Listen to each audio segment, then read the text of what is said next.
All right, I'm going to say, I think it's live. So welcome back to the Manufacturing Alliance podcast. As you can see from the picture today, I'm going to be talking with my friend Lori Cooper, who's an exercise physiologist. But this is the Manufacturing Alliance podcast. As always, I'm your host, Tony Demakis. And, typically we talk about all things that are manufacturing and, how to get better at that. In our job, fitness is important, as I think it is with everything. And today, Lori's going to talk with us a little bit about whatever we want to, really.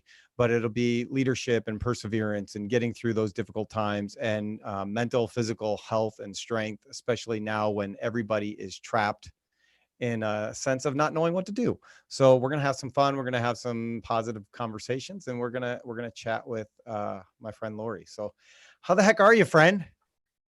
I'm doing great. How are you? I'm good. It's good to see you. I haven't seen you for Yeah. probably 4 years. Has it been that long? When 5 was years, that? Like, probably. Yeah. was that Ironman Arizona where it rained the whole time? Yes. Oh, that was Yes. awful. Yeah. I It was so actually, cold. I saved that picture for discussing. Where is it? Hold on. Yeah, here it is. I'm going to pull that one up. This one. Oh, Right? wow. That's Yeah. supposed to Yeah, be, that was a good day. it's supposed to be sunny and warm in Arizona and dry and arid. And it was miserable, cold and wet and rainy. Oh my gosh. Yeah. By the midnight, it was people coming up to us shivering so hard they couldn't run. And this one lady came into the tent and asked if we had an extra trash bag. So like we redneck made her a little poncho, with little armholes. And she gave me the biggest hug. She was like, "You just saved my life." And we were all huddled under there, like. Yeah, that was fun. Honestly, that was a really, really defining time in my life, for a lot of reasons. A lot of learning going on there. And honestly, I think I credit, this is going to sound weird. I credit Base Performance and the Base Tent for my ability to not get sick from the coronavirus, because I think that I was contaminated with every other single kind of virus from showing people how to use that product, that there's no way. Yeah. Yeah. And then high fives and sweaty and everything. I mean, yeah. And then, hey, lick your thumb.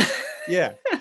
I can't imagine if you did a test on our hands, what it would look like by the end of that. But I never went home sick that I know of.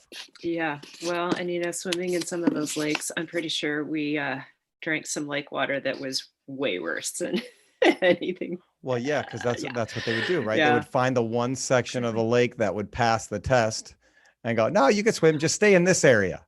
Exactly. Yeah, exactly. But if it starts getting like greenish bluish over here, don't go over there. Right.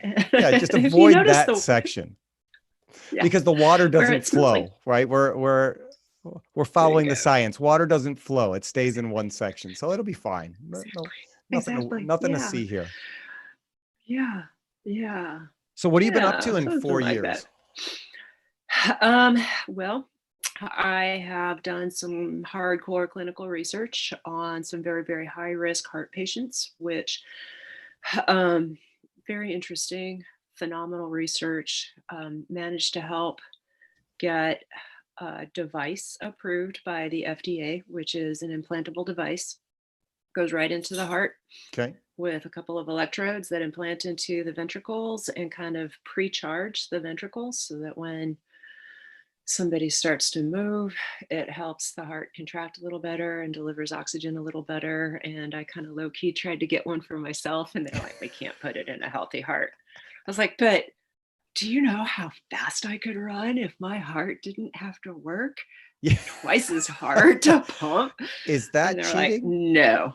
Is that cheating? There's there's no rule against it. Okay, so then it's not cheating. That's not a USADA rule. You can technically. They don't say you can't have an Ironman heart. That's right. That's right. But, Fair.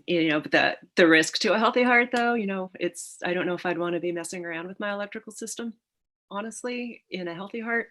But that was an interesting study. That was really, really kind of cool to do. Just kind of did that as a, kind of a working with another person that I've known for years and years and years who just needed an assist on some Sure. exercise testing.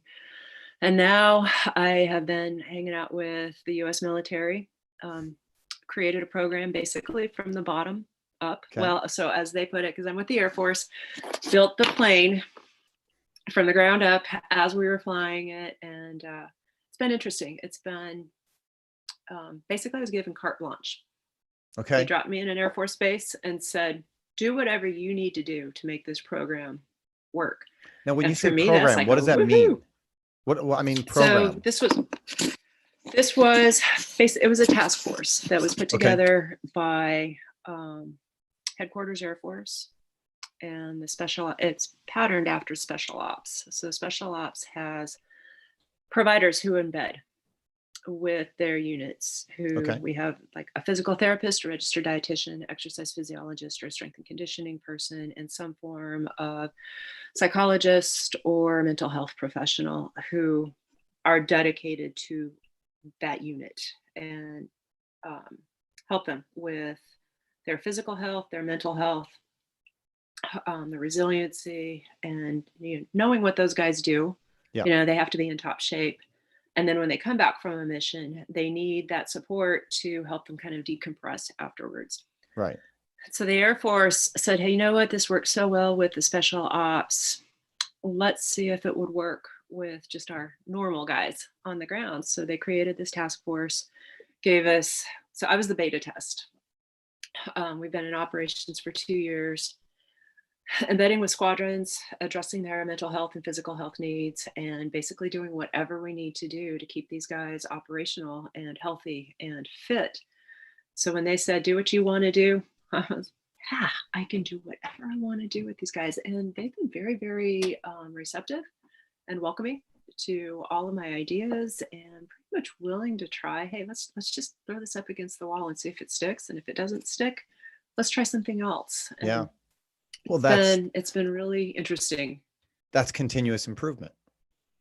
Yes. That's part absolutely. of coaching, right? That's absolutely. Yes. And, and that's, using the coaching side of my brain too, not just the clinical side of my brain. It's, you have to remember there's more than one way to attack a problem. Yeah. So if the problem is, working 12-hour shifts and you can't leave your job site to go exercise or eat well, how do we work around that? What can we do to incorporate physical activity and good nutrition and mental health into your daily routine? And a lot of that is self responsibility. At some point you have to say, okay, self, I have to take the time and go exercise, and I have to take some time to meditate and take care of my spiritual side as well, and eat healthy. That's a key. That's big key. There's a lack in personal responsibility. Yes, there is. I mean, that's just a fact. It doesn't matter what industry and what you're doing, whether it's running, training, I don't know about special ops or the Air Force, but everybody struggles, I think, with that, right? The personal responsibility of things. That's why, we had, who was it yesterday? We had asked people, what they wanted to hear about. And we had, Jason Watson was asking, what do you think are the benefits of having a coach? Yeah.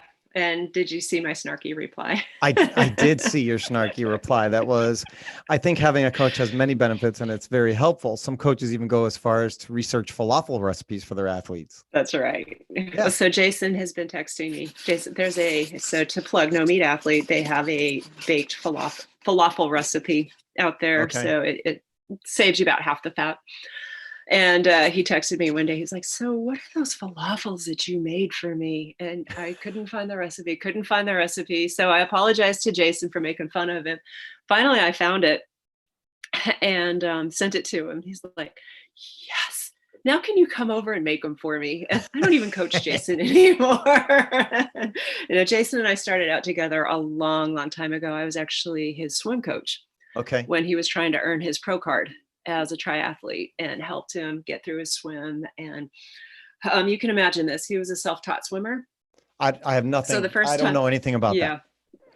So the first time I watched him swim, sorry, Jason, I'm going to apologize to you in advance. I looked at him and thought, how have you not drowned Yeah. in these open water swims? Very talented cyclist, very talented runner, former Army. So he's used to, it's when the pain comes, you just suck it up and deal with it. So You muscle through it. there was no limit to, it's like I could push him and push him and push him and he would take it. But then I'd watch him in the pool and I'd just be like, oh my gosh. Yeah. I'm dog paddling and I'm like right on his feet the whole time. So listen, Jason, you and I hard. were in the same boat.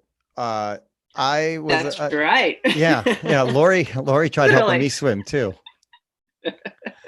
I've had a number of people give me suggestions on how to swim better. Finally, I just realized I should stop. Just get in a boat. It's so much easier. That's right. Yeah, I think I seem to remember following you around. Was that a kayak or a canoe in the channel? Yeah, that was in Texas. Yep, that was in Galveston. That was fun. Yeah, that was actually a lot of fun. Yeah, that was when we stayed with Team Blue Line. That's right. Yep, and we closed down the ice cream shop. Ice cream shop. That was fun. Yeah, and it was cold there too. Yes, it was. That night eating ice cream, I think we were on the roof of the ice cream shop. We were. Yes, and it was cold. Right on the waterfront. Yep. Yeah, which is unusual for down there at that time of year. Yeah. It was, even the race day was cold. Yeah, I don't think, did the sun even come out that day? I can't remember. I just remember feeding you to a dinosaur. Yes, I couldn't find that picture. I was looking for it. And it was a series of 3 pictures that we took. That's right.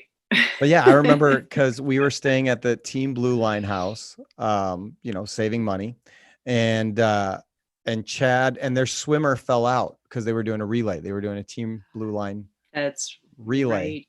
And Chad asked me to swim for them. And I was like, I don't think you know what you're asking for, but I'll do it because I could use the practice, but this is not going to help you very much. And then I actually had a really good swim. And I remember because I ran to give my transition, and the person I gave the transition to was just like standing there having a conversation. And I was like, go. And they're like, no, I got to finish this conversation. I was like, no, that's not how this works. Like, no, we're racing. Yeah. You gotta go. This is time here. Time. Yeah. And I guess it's my competitive side, I think. Yeah. That's all right. That gets you through. Sometimes you need that competitive side to, make sure your heart is still beating and your brain is still alive. Oh yeah. So it's that fight or flight, instinct is huge. That's what keeps us alive. And some of that's that competitive edge. It's if we weren't competitive, we'd probably all die out. You get that instinct to survive, So, exactly. There's in physiology, we talk about there's 2 different ways to get overtrained. Okay. So, your parasympathetic nervous system is what controls your digestive tract. So we call it rest and digest. So it slows your heart rate down, brings your blood pressure down. So depending on how your physiology works, some people can get parasympathetically overtrained where you're just kind of like don't care. Just lethargic. And that's how whatever, and that's where we see people who, when they start developing those signs of overtraining, no matter what you do, I could be poking you with an electric cattle prod and you're just going to be, I don't feel like running, make me go to the gym today. Yeah. And so that's where, as a coach, you start saying, okay, what do we need to do to get them back on track? Because that's kind of tough. So the other side of the sympathetic overtraining is you get the volatile personalities, the guys who, if the race isn't going their way, it's like, you probably remember this, the Marine Marathon a few years ago when it was canceled because of all of the heat. There was a guy out on the run course who turned around and punched a lady in the face. Wow. Because he got so upset when they canceled the race. He just turned around And she happened to be one of my neighbors. So she Oh, was out there from Texas. Yeah. And she came back and she was like, I came home with a broken nose. So, you see that aggressive, that super aggressive behavior. That's the sympathetic side taking over, because that's the one where it's the kill or be killed, fight or flight, yeah. survival instinct. So as a coach, sometimes that's an easier indicator to understand, hey, this person's not going down a healthy path with their training. We need to start backing it up a little, and let's get you back on the right track. So I could see that. yeah. And you know what's crazy is it's a marathon. That dude could have just went and run 26.2 miles. Right. Was he And that upset it's about just, not getting his medal at the end? I mean, that's yeah, his finisher's medal. that's Yeah. It's like, all right, your risk of heat stroke and dying is much, greater than needing to finish a marathon. It's like, I can't remember how old it was at the time, but in the history of the Marine Marathon, they had never canceled it. So you know how bad it is if they're calling it in the middle of the race. So, Is that the year where they were just running out of water everywhere? And yeah, and it was just unmanageably hot. And I think that might have been even that same year. I can't remember if that was when we were in Lubbock, when I was with Matt that time, but people were just dying. I mean, the asphalt itself was 140 yes, degrees, and people were melting into the asphalt. It was awful. It was a horrible time to be out there. So, that's where I think we sold a lot of product that summer. But, it's when you start thinking about the limits of, human existence and what the human body can do. And anytime you put yourself into the heat, I think that's a test. That's not just physical, that's mental. So a lot of it becomes a mental test of, can you do this? And, we talk about that with endurance athletes and even power athletes is, shut up legs, you can yeah, get through this. yep. And a lot of it is, that need to quit. That was actually where I was heading with my PhD dissertation. Was there are signals that your body sends. So as we exercise, you've probably heard that our immune system regulates about 85% of our body and our Okay. functions, and because it's the hormones, the messengers, and those are all produced mostly by the immune system.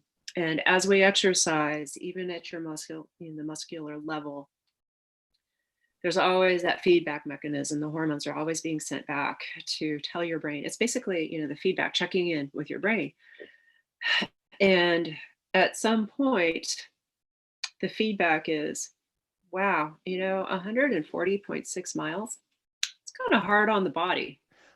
A little bit, Or little bit. 26.2 miles is hard on the body. And and even 5Ks, 10Ks, that's the intensity is hard on the body. So that feedback loop is a protective mechanism to say, man, stuff isn't right down here. And so that tells your brain, maybe we need to stop. Maybe this isn't such a good idea.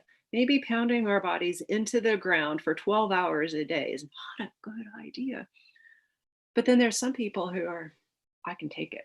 Like Yeah. when we talk to the pros are, we call them the freaks of nature. Yes. Yeah, that's the scientific The term. Andrew They're freaks of Starkowitzes nature. of the world. Yeah, exactly. It's so what is it different about them where, they can go out and they can do these long distance races, on half the time or 3/4 of the time that the average age grouper does. What we found is it's their tolerance to that intensity, that pain, and so that's all up here. It's the training, and some of them do, most of them are given physiological gifts. Oh, for It's sure. their bodies are just different than us normal average guys who, we're out there slogging along, hoping to make that midnight finish, Yes. But a lot of it's the mental. There was I think it was one of my coaching seminars that I had to attend. We were talking about the mental aspect of training. Yep. And there was a race, I can't remember, it was an Ironman race. Yeah. Where there was on the run course, there was a house on fire, burning down to the ground, and people are running by it. And they asked, they took a. Go ahead. You're fine. Do you get that? Okay. So there was they surveyed the pros, and they surveyed age groupers, and the age groupers were all, did you see that house that was on fire? And the pros were like, what house? Yes. So there's that focus. And I was at a training camp with Andy Potts several years ago. And that was, what he was talking about. When he's out on the race course, he makes his role very small. So he's got his blinders on. And so he's zeroed in on what his job is at that very moment. And that's what carries him through. So he's not distracted by this, that, and the other. And Butterfly. The guy running behind it. Yeah. Squirrel. So, and, there's feet coming behind me. I must outrun them. He's just not run your own race. And I think that's what really helps us get through, that on the race course and in daily life, it's, there's distractions all over the place. So what is your goal? And are we fixated on that? And is it a reasonable goal? For me to say, I am going to go and run a 2-hour marathon, not an attainable goal. I will never get there. I don't think I could get there on an electric scooter. Well, I think that's two important things, right? First, set a goal and make sure it's an attainable goal. Exactly. And then, write it down. So I was talking with one of my airmen the other day, and he was just like, I believe in the power of writing everything down. So this guy's real motivated, and he's got definite career goals and life goals, and he writes them down, and he's got his checklist, and then, he's got his big goal up here, and then how are we going to get there?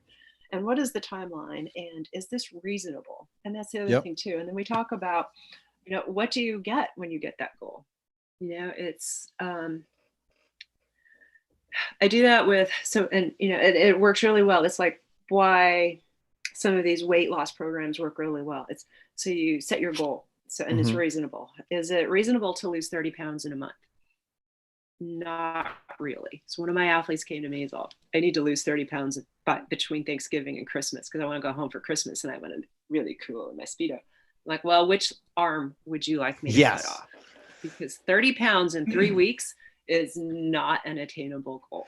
And you can probably do it, but it's not going to be healthy. Like I could give you the flu. Bingo. You can have a tapeworm. Yeah. But you're not going to have any energy. You're going to look good in your Speedo, but you're not going to be able to perform.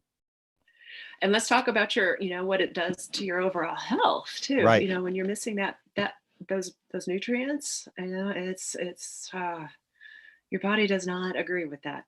I think that's something that you people look good do. In your Speedo. Yeah. I think people do that all over the place. They look at the short-term goals and the sexy goals, the things that people see, but not the things that people don't see. Yeah. And they forget about the external all of that. motivators. Yes. Yeah. It's the external motivators. Yeah. So, and that's, I actually had a really interesting conversation with our base chief about a year ago on external versus internal motivators and internal, external versus internal locus of control. So, it's like you were saying, the self-responsibility, having that internal, locus of control where I accept the responsibility for what I'm doing. And the same to that is the rewards are important to me. It's not something external, like, what size jeans am I wearing? Or do I look good in my swimsuit? It's, do I feel good about myself? Am I happy? And when you have that external locus of control and the external motivators, it's a lot easier to get derailed. Yep. Because there's always going to be somebody who's better looking in those jeans or has more, or, runs faster. So when somebody comes to me and says, oh, I want a podium in this race. I was like, well, we can only train you to be the best that you are. I can't control who else is going to show up to that race. Yep. Or like we learned in Arizona, it might rain the entire day. Yep. And that's something completely out of our control. We can't control that stuff. So what can we control? And that's true with life as well. And especially like in the situation we're in right now, we can't control what's going on out there, but we can control what's going on in our little world. Yep. In our bubble. My family always calls it our bubble. Just focus on your bubble. If you focus on your bubble, the people that are with you, that's all that matters. Hey, Jay Weber's here. Hey, Jay Weber. My friend Mike Shorten wants to know what your favorite sugar cereal is. Mine? Yeah. Crunch Berries. Crunch Berries. I think he's assuming that you don't eat sugared cereal. Well, okay. So ironically, you're going to enjoy this. When I was working at the Olympic Training Center years ago, the registered dietitian that I worked with would always force us to have a bowl of cereal with milk and a banana after a workout. Cereal for the simple carbohydrates, get those back into your system, get that glycogen restored. The milk has your vitamin D, calcium, protein, and some carbohydrates. So all of that we need. And then, of course, the banana for the potassium. It's almost the perfect recovery meal. And she also recommends that because, we're dealing with international athletes as well. So regardless of where you travel in the world, you are more than likely to find cereal, milk, and bananas. So you don't need anything special for recovery. So that's when I learned that Frosted Flakes after exercise are really tasty. But it's like, for me, I like the crunch berries because it's kind of a challenge to be able to eat them without them like shredding the inside of your mouth. Yeah. So, can you just have a Rice Krispie treat and a Core Power? Does that do the same thing? Potentially, yeah. Yeah, but I don't know. I think there's something about, it is proven that eating food actually sends different signals to your brain about satiety than drinking food. You told me that a while ago. Yeah. So I like my smoothies in the summer after a hard workout because, when you exercise in the heat and, living in Texas, running on trails, you don't go out on the trails at 6:00 in the morning because that's when the snakes are out. So you have to wait until the snakes are done sunning themselves so you can go run safely. So there have been times when I've started my runs when it's already 93 degrees out. So by the time I'm finishing, it's close to 100. So what that does, it's such an appetite suppressant that solid food at that point, not going to happen. Right. So that's when a protein shake, or a smoothie is really, really handy dandy. Because at that point, really all you want to do is replace the carbohydrates and the protein and get some calories in to replace what you just expended so your muscles have a chance to recover. Ideally, it's, and then get a decent meal in later on within an hour or two. Yeah. But as far as, I think we talked about that, when some of those liquid diets came out, years ago. At first they did really well, but then we realized that the sensation of actually eating is what the gut needs to send that feedback mechanism back to the brain that says, hey, I've been fed, my tummy's happy, and now I can push away. Yeah. That's the exercise, the push aways, so we need that sensation to send the signal to your brain that we're actually full. So that's where the liquid diet, it's, you can lose some weight, but long-term, probably not so much. My son it's retraining your system as well. My son always tells Kelly and I that we're going to lose our teeth because we drink like breakfast and lunch sometimes, depends on what we're having. But he's like, you have teeth, use them. I don't understand. Chew your food. We are. Your son might be onto something. We may de-evolve by the time, in some ways, I think we have. We're already losing our insiders. Yeah. Some ways I think we have. So like, you're right. If we're talking about leadership, right? How are you seeing that with the guys that you're training? Because you're, and guys and girls, I'm guessing I'm using that term freely. What are you seeing? I mean, are you seeing different people within those teams stepping up and leading the way through what's going on? Is everybody just jumping on board and following along? How does that look for you? Well, so, in the military side, we have some people who, we have some true experts in like this pandemic. We have a PhD in public health on our base, which is right now, she's a luxury. And the poor girl she'd only been here for a couple of months before all of this broke out. And she's still trying to find the commissary. So, and it was like, hey, now we've got your feet in the fire because this is like, no kidding, emergency here. So the problem is with that is on the military side, we still have to wait for, what does the U.S. government want us to do? What does the Air Force want us to do? The Department of Defense. So we can't just jump out and say, okay, guys, this is what we're going to do. Yeah. We also have to consider what is our mission here? What assets do we have on this base? And then the overall people. How do we protect our people? how do we keep them safe and still keep our operations going? Because there are some things, it's like my friend Jason was a former helicopter mechanic. I can't have him out working on helicopters with a face mask, because if Right. that face mask gets sucked into an engine, So does either his we ruin face. the air. Exactly. Which, or we ruin the helicopter and we ruin Jason's face. We don't want that. Either one. Yeah. Either one is bad. Can I fire a weapon? Yeah. It's like, can I see, with my face mask on, are my glasses fogging up enough to fire my gun, that kind of Yes. stuff. And, Yes. We have a lot of guys who they really jump up. They're like, all right, let's attack this thing. And it's the same thing with just even our daily lives and our daily missions. And on our fitness side, we also have the guys who I was voluntold to be here. So Yep.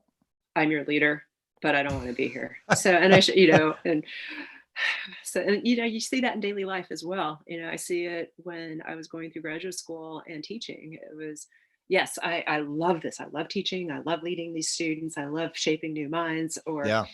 I'm doing this because if I teach, I get in-state tuition, and that saves me on my student loans. Totally. So Danny Freeman joined us too. He's on Facebook. Now him and Jay Weber are having conversations together. Yes, they are. I think if I go back to, again, the time where we met, base, right? I have no problem. In Matt's house, right? Yeah. Yeah. Well, I was saying just base out of the hole. I have no problem saying that. Those were some awesome fun times, and there were a ton of leaders on that team where people would just step up and help out any way that they could. I don't know how it is now. I haven't been around. I wish them all the best. But I know when we were there, everybody was just there for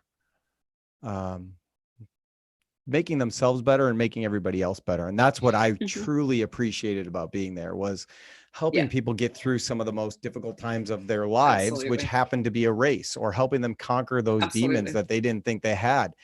And when those clouds of doubt cave in or come in and they say, you can't do this, you can't finish this, we happen to be at the right place at the right time to, literally put your arm around somebody and walk or run with them for a mile, 2 miles, 3 miles, 13 miles, whatever it happened to be, to help them achieve something that they didn't think was possible anymore. And absolutely. And that's to me the thing that I miss the most. I don't miss getting on a bike and riding for all that time. I miss making people smile when they needed it most, and seeing that and being part of that. And Danny's calling me Tony Osteen again, but that's okay. It's okay. Danny. That's so, okay. And that's, I think, you can read all of the leadership books out there, but, it's still your own personal style. Yes. But, the common traits of, the true leaders is, first off, and we teach this, or, and it's drilled into your head, especially on the coaching side of the world in the athletics, is you check your ego at the door. Yeah. When you're leading people, this isn't about me. It's, we have a mission, we need to accomplish it. And, I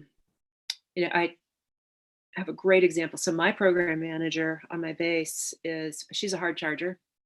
She's something else, but she's also the kind of person who, as she's lifting herself up, she's taking everybody with her. Yeah. So as she's driving herself up the ladder, she's taking everybody with her. So, very, very respectful and very respectable. And she does it in such a way where she can see the good in everything. And she's like, all right, how can we bring out the good in all of this? And even if it's the lowest point where we are right now, like with this virus going on, this is probably one of the hardest times that, our generation has ever experienced. What can we do to make this good? How can we use this to build people's resiliency and keep them positive? And, this is an opportunity to think out of the box that we've never had before. So as leaders, how do you look at this and say, okay, I've got, Susie over here who's at home and Joe over here who's at home, and we are not seeing each other in the office. How do we keep them engaged, happy, and productive. Yep. And what can we do? And we've never been faced with this before, and if this had happened probably 20, 25 years ago, where we didn't have the internet, I think we would be done.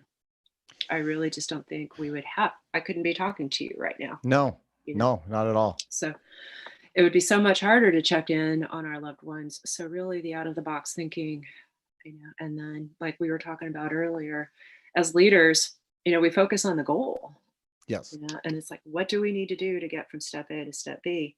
And of course, you're always going to have the, it's like my coworker who's curled up in a little ball on the bed right now because, he got his walk and he got his breakfast. My dog, he's, he shows definite signs of insubordination, so there are those guys out there, and it's how you handle that is a big deal too, because when you look at these individuals, and I see it with some of our athletes who are, like what we were talking about with the self-responsibility earlier, it's the, you didn't tell me I needed to wear these shoes when I was out running, so I just couldn't run today. Yeah. It's like, I don't have to tell you that. That is you. That's all you. And especially since, in the triathlon world, we're dealing with adults. We are. When I was coaching age group swimming, that's different. I've got a bunch of 6-year-olds in the pool. It's a little different. Yes, now I am going to tell you to put on your cap and your goggles and get in the water. Yeah. But with an adult, I shouldn't have to do that, so. And what's crazy to me is how many times you have to have those conversations with adults that you don't think you should have to have. That should be just common sense things. And my brother and I joke about it all the time, that common sense is not common anymore. It's just, you can't wait for it. Yeah. Yeah. So then, as a leader, how do you handle that? How do you handle that situation? What motivates that person? Why is this person getting up, coming to work every day? And now you're all, okay, get that electric cattle prod out. Yeah. What is it that you need? What does this person need to get them to actually be productive? And what are they not getting in their job that they're missing, that they need?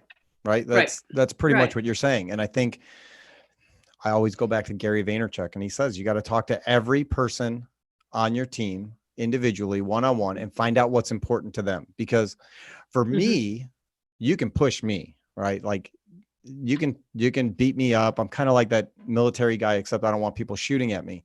But you can push me, you can make me hurt, and I'm going to keep going because I like it. And it's fun for me.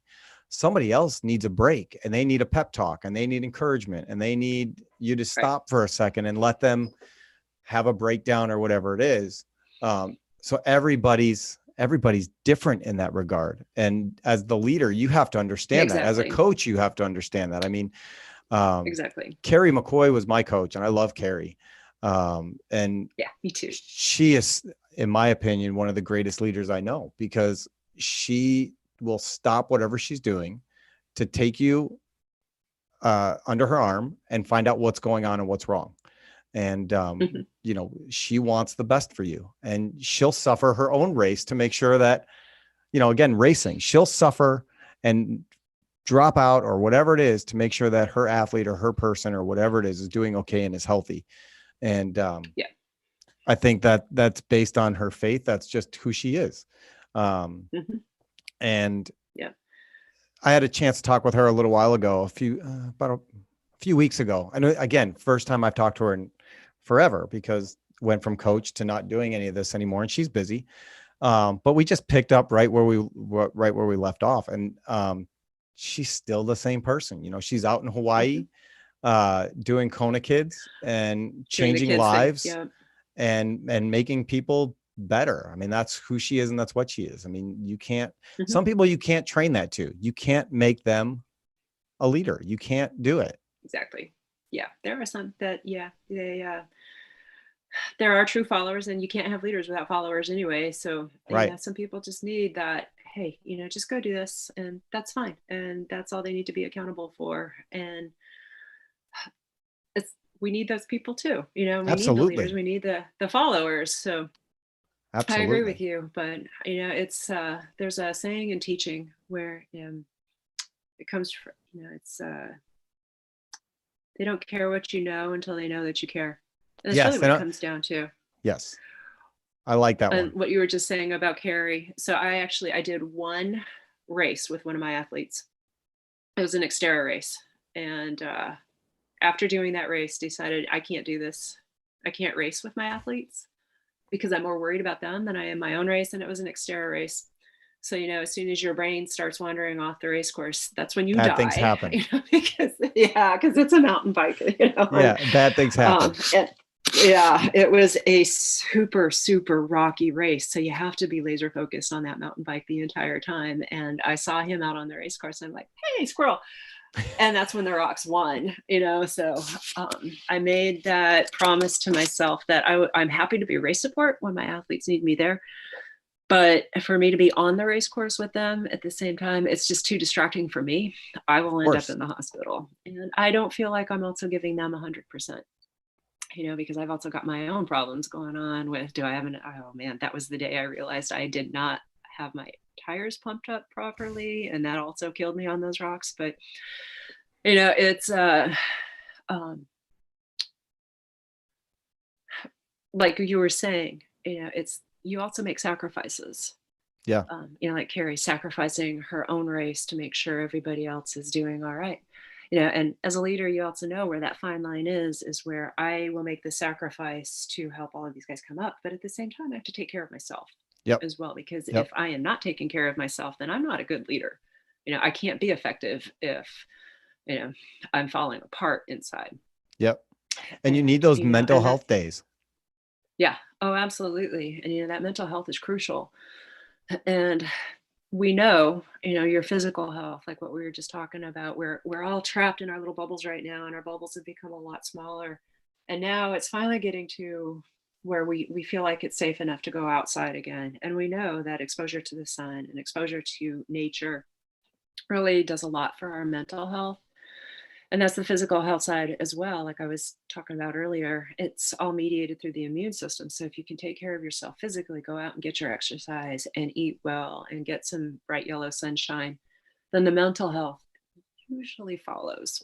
Yeah. So, and we need that. We need that right now. These are very trying times. People are out of jobs and struggling to make ends meet, and kids are at home who aren't usually at home, and tell me parents are about at it. home who are yeah, I'm sure.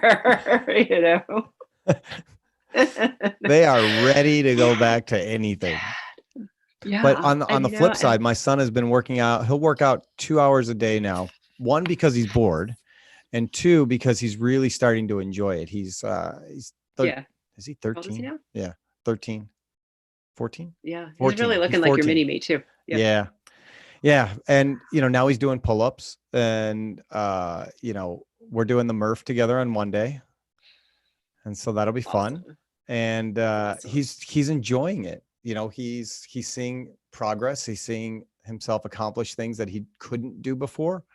So I think he didn't want to try them before, but then once he did, now he's getting it. Now, he's like, I can go all the way down now when I'm doing pull-ups, and I'm doing, 10 sets of 5 or whatever he's doing now. He's Kelly says, seriously? Yes, he's 14. I know.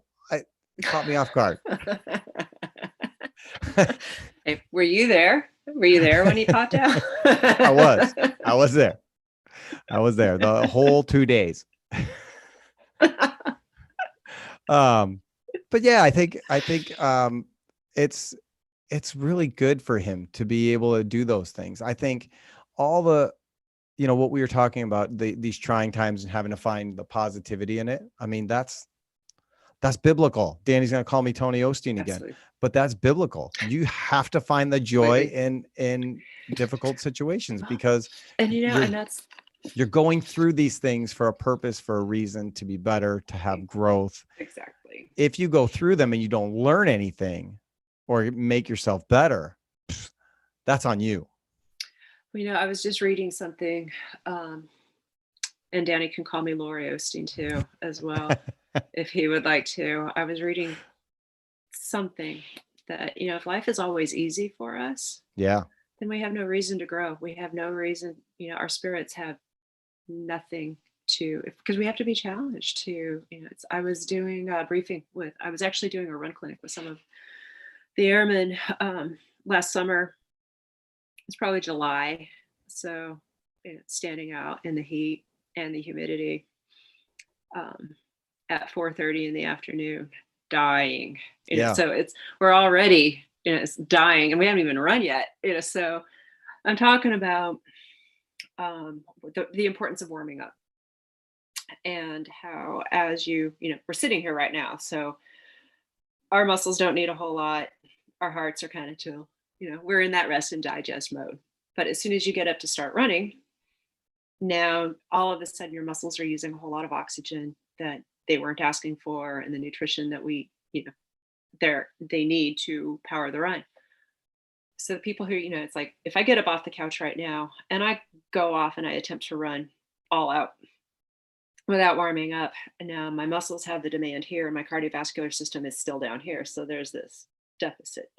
Okay. That's that awful part. That's where it hurts. That sucky part of the thing. So if you give yourself a chance to warm up, and then the cardiovascular system comes up here, and now the demand on the muscles and the cardiovascular system can supply that. So that's where it's that happy feeling, and then the run feels good.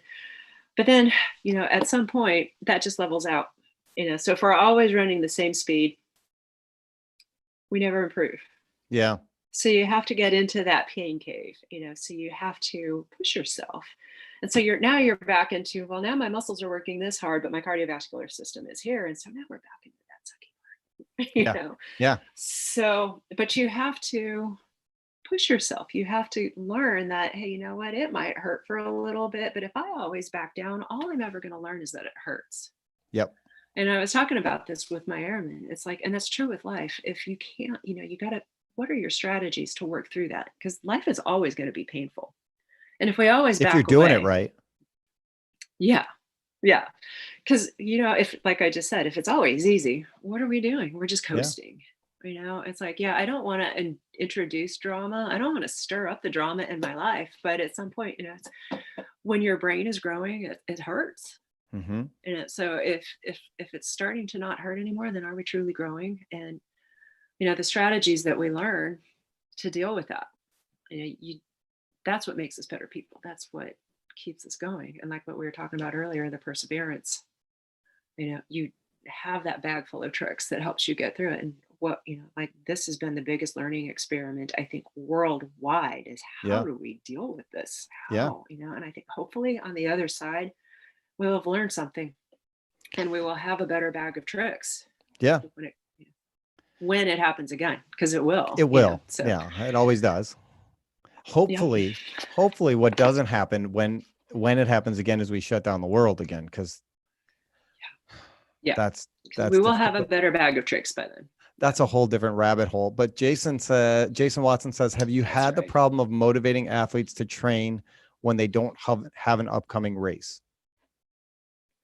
I have had that problem. So I get real creative. It's so let's change our focus here, because someday we will race again. Yeah. But right now we're focusing on, let's just stay healthy, because we know that if we're going to come out on the other side of this in good mental health and good physical health, we need to do something every day. So I've had to adjust some of our workouts, and what our focus is. I talked with some of my athletes about let's just create our own virtual race. Let's all go do like a virtual 5K and hold each other accountable. I have one athlete who last year on a whim started doing roller derby. Oh, so we're working on some skills for that. So for her, that's just a different mindset. Yeah. So it's been fun actually training her through that, and really fun to see the pictures that come back, because boy, when she puts on her roller derby costume, I'm like, in real life, she's the sweetest person on earth, but boy, you put her on skates and it's like she's the Terminator. It's like hockey muscles. We call that hockey muscles when I play. Yeah. Yep. I think part of what it is, what Jason's asking, and you said it too, is the fun of it, right? Yep.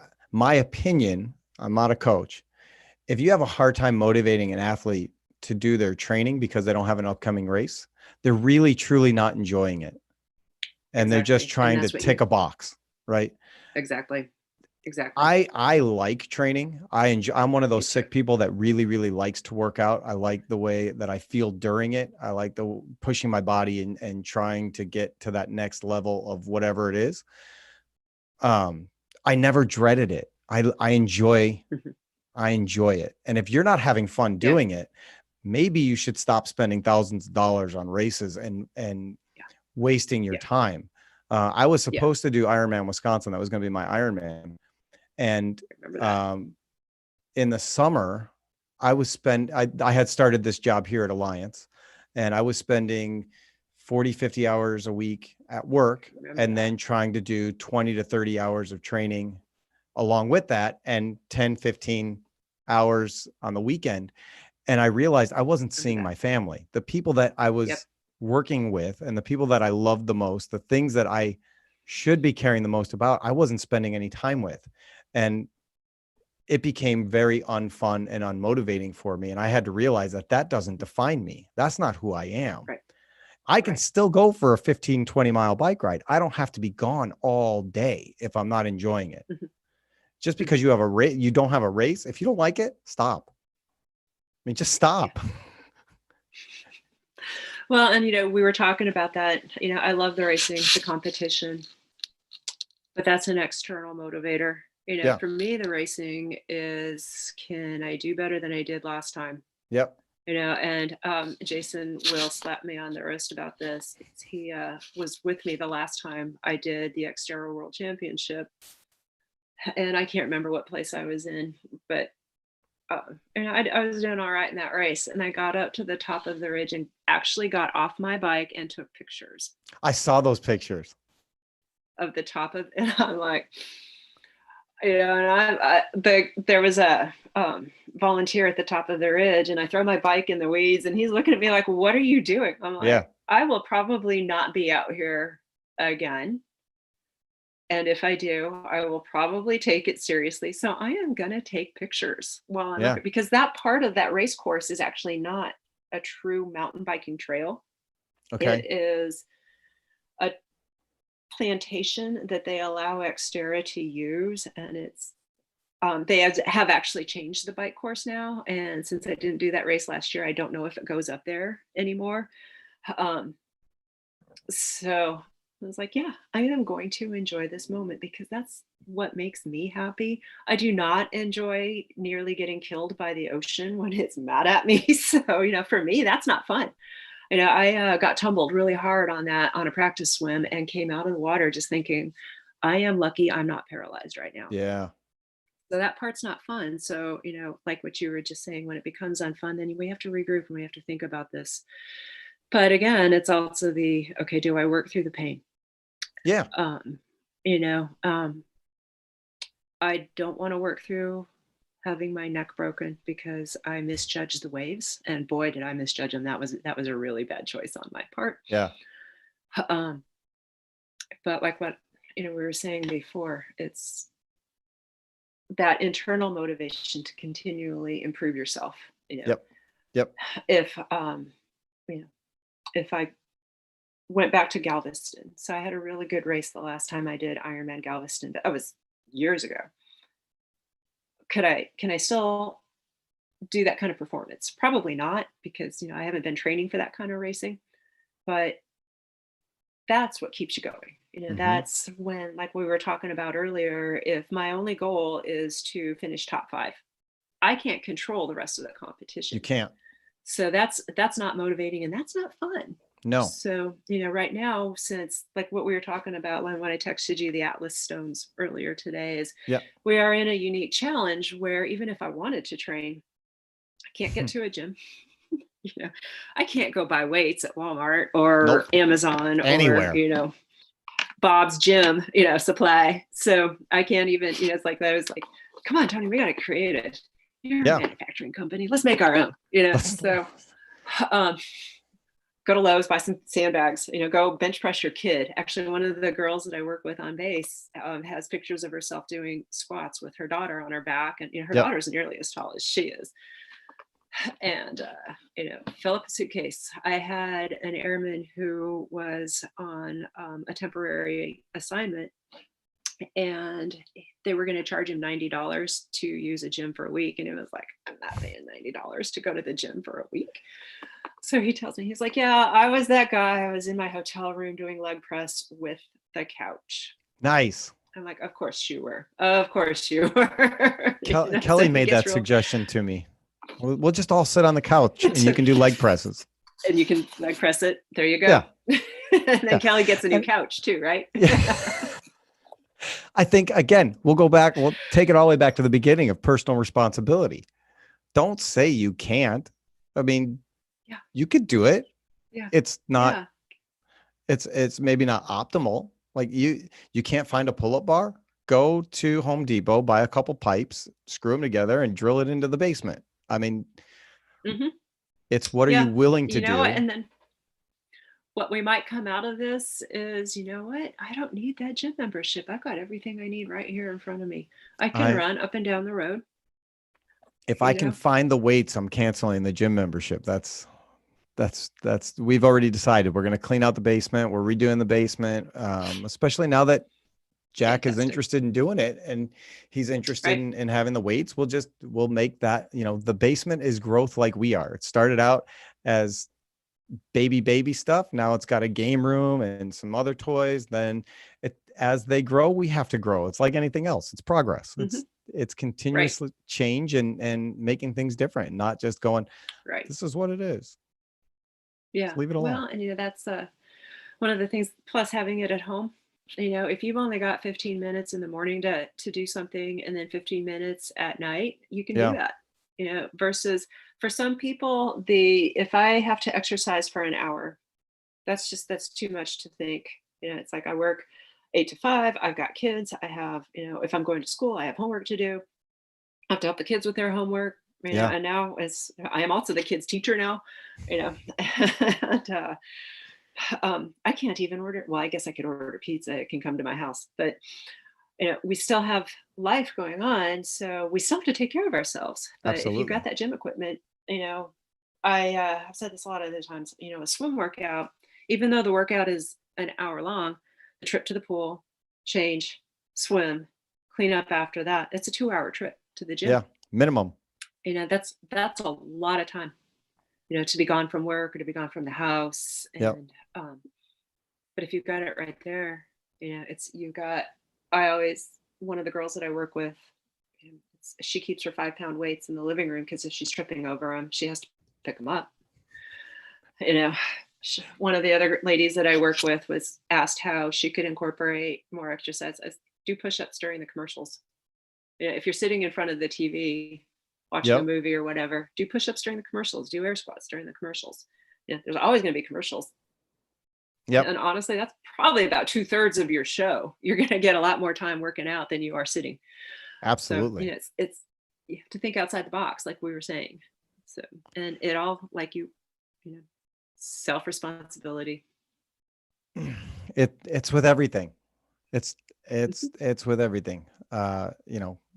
Being even, and then even as the coach, taking it on and saying, yeah, maybe I didn't train you right in this area. I mean, but it's all accepting responsibility for what's going on and not blaming your circumstances or the environment or XYZ because they're faster than you or, whatever it is. You got to say, this is what I can do. This is where I'm at. If I want to get better, I can get better, but it's going to take work. It's not going to be easy and nobody's going to give it to me. It's mine to earn and do. Exactly. And I do have those conversations. Yeah. With the athletes after a race, we look at, okay, so where do we need to improve? And a lot of I've got plenty of endurance. Let's start working on speed. Or I am not a very good hill climber. So let's do some more hill repeats. I have one athlete who has 11 screws in his ankles. I can relate. He used to be. There you go. So running for him is always a challenge. So we work on run mechanics. I have no hope that he will ever be, and I don't think he does either, that he'll run 6-minute miles. Yep. But for him to be able to finish without pain, it's a different goal, so it's always interesting for me to talk with athletes, coaches, and compare it to business and other areas of your life because it's all the same thing. It really is. When I was talking with Andrew Starkowitz, we did a whole podcast. It's like an hour or something long. And we talked about how training to be a professional athlete and a high level athlete is the exact same thing as building a business. You have to see what works, you have to see what doesn't work, and you have to put the focus on yourself and not other people. You can't control what they're doing. You can only control how much better you're getting and build yourself to the level that you think you need to be at, or you can be at. There's certain people you'll never be better than. That's just a fact. True, That's a fact. But what, that's what we were just talking about too, is what is the best for you? Yeah. What are your goals? Because if your goal is to, I want to outsell, company X over here. Well, it's like, well, how do you know company X doesn't have some secret weapon? Yes. And company Y may come along who outsells all of you. Yep. And there are attainable goals. So, and what's reasonable for you, and what you can attain, and what you have to work with. And company X may have resources that you don't have. Yep. So, you will drive yourself crazy measuring yourself by other people's standards. So I agree with you. Obtain what you can. So, on the other hand, like, hey, Kona, kind of fun. Yeah. Maybe not. I do remember on one of my Ironman races, I was thinking, do I really want to pursue Kona? I'm kind of miserable right now. Is this something that I want to do again later in the year? Not really. So in the harshest of conditions. Mm-hmm. Well, so I was having those thoughts in Ironman, Texas, somewhere out in the middle of Houston, on like the day they had record-breaking heat for that race. And it's kind of going, I don't want to do this again. So, it's good to recognize. It's good to recognize. Yeah. So I think that was.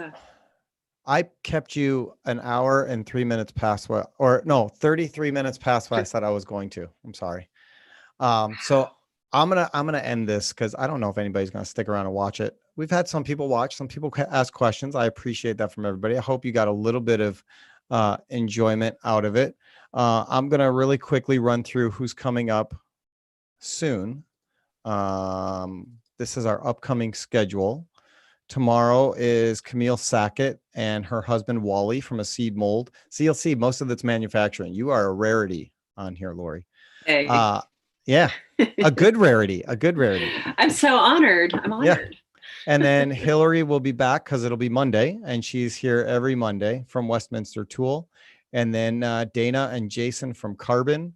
Some of the coolest 3D printing, additive manufacturing stuff I've ever seen. They're doing a lot with Rydell helmets and hockey helmets, and they've done a lot with COVID too. But everybody's jumping on board with that. What I think is cool is the stuff that they've done outside the box. They've doing the bottoms of the Adidas shoes and all kinds of stuff that can only be done with the kind of technology they have.